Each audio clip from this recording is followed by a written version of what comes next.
Assalamualaikum warahmatullahi wabarakatuh. Kembali lagi bersama kami di acara segmen Wangi Katil Channel.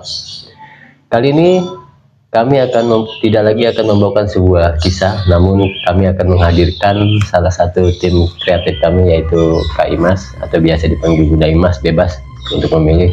Cuma kisah dari para sahabat kantil akan dibawakan langsung oleh Kak Imas. Mungkin bisa dimulai saja, bagaimana ceritanya Kak Imas? Assalamualaikum warahmatullahi wabarakatuh. Waalaikumsalam warahmatullahi. Ya, kepada sobat kantil nih, kita sekarang temanya beda lagi segmennya. Tadinya dibawakan oleh Bang Jerry sendiri gitu kan, membawakan cerita-cerita DM yang masuk.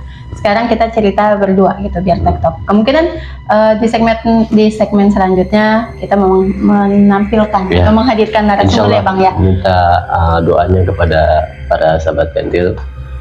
Kedepannya kita akan mengundang narasumber langsung untuk hadir di studio kami. Ya betul. Jadi ini kebetulan kami menerima beberapa DM yang masuk gitu kan. Juga ada beberapa masukan juga untuk menampilkan narasumber, kemungkinan di segmen selanjutnya insya Allah seperti itu. Jadi kebetulan hari ini saya dan Bang Jerry, sebut saja panggil aja Imas gitu, akan membawakan cerita-cerita dari sobat kantil lewat DM yang masuk.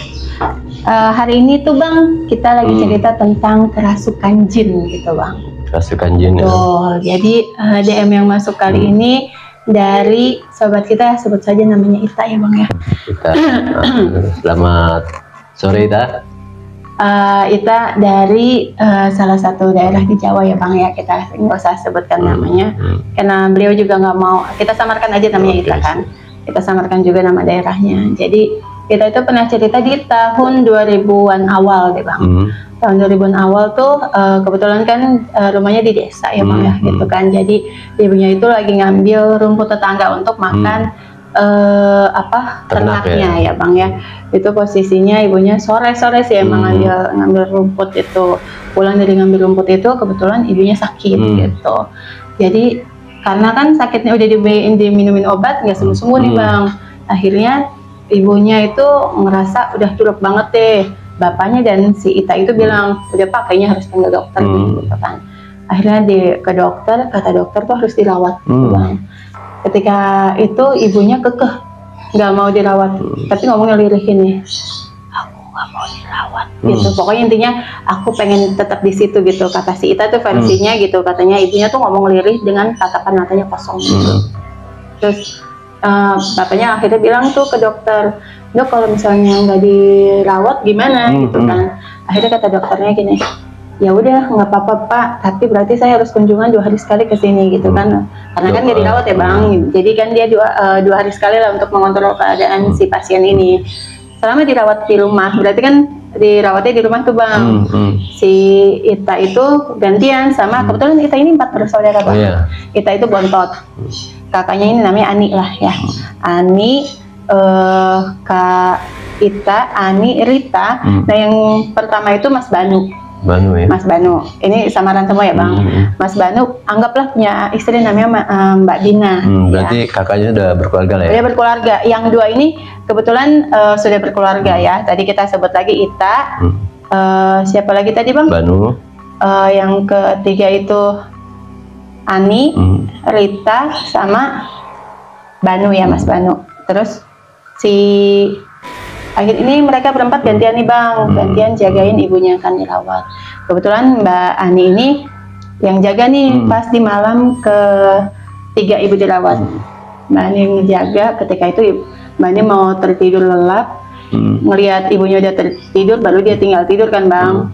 Gak lama baru mau tidur lelap, ibunya langsung kayak narik napas gitu Bang. Itu tuh kayak posisinya, kata si Mbak Ani sih, versi Mbak Ita tuh, ibunya tuh kayak langsung kaget, lompat dan langsung melotot gitu, bilang gini, ibu takut nih, gitu langsung pegang gini nih Bang gitu, ibu takut nih, tolong ibu takut nih gitu, pokoknya sampai ngomong gitu tuh Bang. Terus kata si Mbak Aninya langsung manggil dong bapaknya kan, ngerasa ada yang janggal dong gitu, maksudnya ibunya kenapa nih gitu, apa ngigo doang atau mimpi doang. Akhirnya bilanglah ke ke bapaknya. Saat itu bapaknya merasa oh ada yang janggal nih bang gitu. Pak, tadi malam ibu mimpi gini nih bang, Pak gitu. Terus kata bapaknya, oh ya coba nanti bapak bilang ke Pak Arif ya gitu. Jadi Pak Arif itu kayak orang pinter ya, orang pinter di kampungnya gitu Pak. Akhirnya dipanggil lah tuh si Pak Arif ke rumahnya. Pas dilihat sama Pak Arif tuh gini, ibu sakit apa, digituin. Ibu gini gitu. Terus ibu sebelum sakit ngapain gitu kan bang. Ibu ngambil rumput di tetangga kok Pak gitu. Ibu bukan sakit, ibu itu kerasukan, digituin. Makanya kerasukan bang. Makanya terus langsung apa ngerasa karena ngambil rumput di tetangga atau apa. Ternyata terus besokannya lagi tuh Pak Arif, kan udah Pak Arif pulang tuh, katanya suruh bersihin kamar lah, intinya suruh bersihin kamarnya atau suruh pokoknya bebersih lah gitu. Setelah Pak Arif pulang sudah bebersih gitu, malam kelima ya bang, ketiga udah kan Pak Arif pas keempat, kelimanya itu giliran ke Mbak Bina. Mbak Bina itu istri dari Mas Bandu, anak pertama kan, yang jaga si ibunya. Terus kata Mbak Bina saat itu minta tolong ke Mbak Ani buat beliin kinang bang. Kinang. Entah nggak tahu kinang itu apa ya bang ya? Ya nanti kita gali detailnya ya. Karena coba nanti cek Google. Anak ya, aku juga belum tahu. Ya, karena kinang kita juga apa? Belum mengerti arti-arti bahasa. Mungkin bahasanya ya. Jadi gini bang, si Mbak Bina itu nyuruh. Pinang kali ya? Pinang kali ya? Pinang kali. Coba nanti googling lagi deh bang. Atau karena posisinya sahabat yang paham bisa komentar ya, betul. Karena Mbak Bina itu pas lagi jaga si ibunya itu, terus nyuruh tiba-tiba aja gitu, nyuruh Mbak Ani itu. Mbak Ani itu anak yang ketiga ya, yang kakaknya si Ita ini. Ani tolong beliin kinang dong 2.000 gitu di warung anggaplah warung Bu Sari lah, anggap gitu ya bang. Beli kinang 2.000 di warung Bu Sari. Jalanlah si Ani ke warung. Ketika di warung, mungkin karena belinya cuma 2.000 sama Bu Sari nggak diterima uangnya, udah bawa aja gitu kali bang ya, bahasa kita mah. Diklasin lah ya. Iya udah di bang 2.000 kan gitu ya bang. Baliklah si siapa Ani ngasih ke Mbak Bina. Mbak Bina nih kinangnya. Pas ngelihat ini uangnya, kata si Ani gitu. Malah besar ternyata itu Mbak Bina bang. Karena nggak diterima uangnya, mungkin nggak ngerti lah. Akhirnya di situ Mbak Bina marah-marah banget ke Ani. Kenapa kamu nggak ngasih uangnya gitu? Nggak diterima sama Bu Sari gitu kan. Terus harus bayar, pokoknya intinya tuh kekeh Mbak Bina itu kekeh harus bayar tuh kinang gitu. Mungkin ada jual belinya atau seperti apa gitu, nggak ngerti juga deh bang. Nah terus nggak lama karena ada ribut-ribut, keluar dong Ita dong dan keluarga yang lain.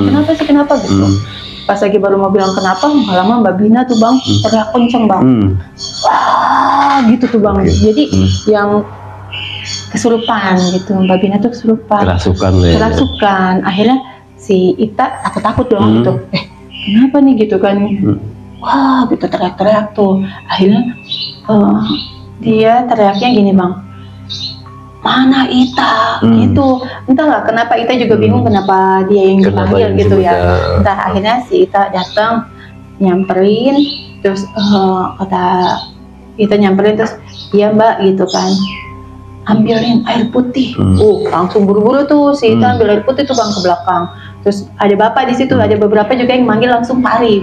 Pak Arif yang orang pinter ya. Ya itu panggil, cuma posisinya mungkin masih dalam perjalanan. Jadi kita jalan tuh beli ambil air minum ke belakang, terus dilempar bang. Ternyata maksudnya dia suruh minta ambil air putih gitu. Mbak si Ita itu minta tolong ambilkan air putih gitu. Kita pikir air putih biasa kayak gini kan, kita minum air putih. Ternyata maksudnya air putih itu air kelapa bang. Iya, air kelapa. Jadi maksud air kelapa, cuman itu nggak ngerti lah ya, karena ini maksudnya air putih. Jadi itu ternyata maksudnya air putihnya dia itu air kelapa. Ya.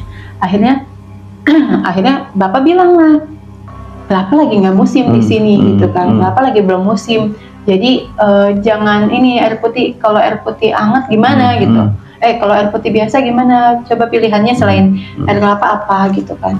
ya udah air putih tapi anget digituin. Akhirnya diambil lah gitu sama si Ita ke ini sih bang, ke mana, ke belakang, diangetin dulu lah pokoknya, entah campur air termos atau masak dulu, nggak ngerti, pokoknya intinya dia mintanya anget kan. Ketika pas lagi nyampe, si Pak Arif datang. Pak Arif langsung tiba-tiba ngomong gini bang, keluar kalian semua. Oh kalian semua ke orang-orang yang ada ke Mbak Bina. Jadi pas datang langsung ke Mbak Bina, langsung ngomong keluar kalian semua gitu. Langsung kita mikir dong, kalian maksudnya tuh gimana. Akhirnya ternyata itu bang, si Mbak Bina itu kerasukan 5 jin. 5 jin bang. 5 jin. Jadi udah tuh akhirnya diobatin, entahlah pokoknya pengobatan seperti apa. Ita juga agak takut dia masuk ke dalam ruangan, ke kamarnya dia. Terus Ita masuk ke kamar, kata Ita pas udah dimasukin sama Pak Arif diobatin, kata Pak Arif gini, kamu maunya apa? Gak lama datang yang ngomong, dia bilangnya sih ibunya Mbak Bina ini yang kerasukan. Jadi jin itu ngakunya ibunya Mbak Bina. Ibunya Mbak Bina bilang gini, yang bilangnya ini jin yang kerasukan bilang gini, mana besan saya, ngomong gitu. Jadi ke ibunya si Ita yang sakit ini kan, kan ibunya Mbak Bina kan otomatis iparnya si Ita kan, ngomong gini, mana siapa namanya, besan saya gitu. Terus bisa didatengin tuh besannya. Biasanya datang tuh ibunya si Ita yang lagi sakit tuh, terus Tita nyamperin gitu. Sambil bilang terima kasih sudah menjaga anak saya gitu. Terus sama bilang, kenapa kamu gak ngingetin saya ketika kenapa kamu gak ngingetin Bina ketika malam suro kemarin gitu. Kenapa kamu gak ngingetin buat ngasih sajen ke Mbak Bina, katanya gitu. Terus kata Ita, ada apa nih gitu kan. Terus ibu yang lagi sakit saat itu juga diem aja tuh, kayak mungkin ngerasa salah atau kenapa, entahlah. Akhirnya langsung si ibunya Mbak Bina nih, yang ibu tanda kutip yang ngerasukin Mbak Bina itu pegang perutnya siapa? Ibu. Sambil baca-baca apalah, nggak ngerti Ita juga. Terus pegang, lama ibu sakitnya hilang. Nah ibu sakitnya hilang, terus ngomong intinya besok-besok kalau apa-apa jangan dilupakan, apalagi sajen digituin lah. Nah, kita langsung mikir, akhirnya dari situ tuh Pak Arif ngomong, udah waktu lo udah habis, bahasanya gitu, waktunya udah habis gitu. Yaudah saya minta makan nasi putih, kata si ibunya Mbak Bina, apa jin yang ngerasukin si Mbak Bina itu. Terus akhirnya kata si Pak Arif datang bawain menyan bakar, Bang. Jadi bahasa mereka air putih itu air kelapa ya Bang. Kalau nasi putih itu berarti bakaran menyan. Nasi putih itu istilahnya menyan, nasi putihnya mereka itu, jadi bakaran menyan itu nasi putih mereka gitu. Akhirnya diambilin sama Pak Arif. Udah setelah itu langsung dari situ setelah itu udah hilang gitu, udah hilang. Ibu pun sakitnya katanya berangsur-angsur membaik. Cuma kata si Ita pun bilang, ya nggak tahu ya, itu posisinya kita juga nggak boleh sirik juga betul. Karena kan tahun-tahun itu awal 2000-an masih kental di daerahnya dia hal-hal seperti itulah gitu loh Bang. Entah sajian seperti apa nggak ngerti deh Bang gitu. Nah itu Bang juga agak lumayan ini sih, karena mungkin karena salah satu lupa sekali ngasih sajen katanya, akhirnya berdampak ke kemana-mana gitu. Jadi memang di daerah sana itu kemungkinan masih kental lah ya. Betul Bang, untuk waktu-waktu tertentu atau di tempat-tempat tertentu untuk memberi sesajen gitu Bang. Contoh kayak di pohon-pohon besar. Benar Bang. Karena Ita pun bilang ada momen-momen saat panen pun mereka harus ngasih makan gitu. Jadi panen ya. Kalau dapat informasi dari sahabat-sahabat kandil di tempat daerah-daerah ini memang ada informasi seperti itu. Betul Bang. Ketika ada momen-momen atau waktu-waktu tertentu, ya kayak pohon-pohon besar, jembatan atau sawah-sawah yang mau panen gitu kan, biasanya masyarakat tertentu itu dia memberikan satu sesajen ya, gitu kan. Makanan bahasanya. Kalau ada beberapa yang ngelarung ya Bang. Betul. Jadi pas laut-laut itu ya. Maksudnya kita bukannya membenarkan atau menormalkan. Ya sebagai ini sih kearifan lokal lah. Adat ya, maksudnya kayak gitu adat. Tapi balik lagi ke masing-masing individunya ya Bang ya gitu. Ya gitu. Itu sih cerita dari kita kebetulan yang nama samaran ya. Dari teman sahabat kentil kita.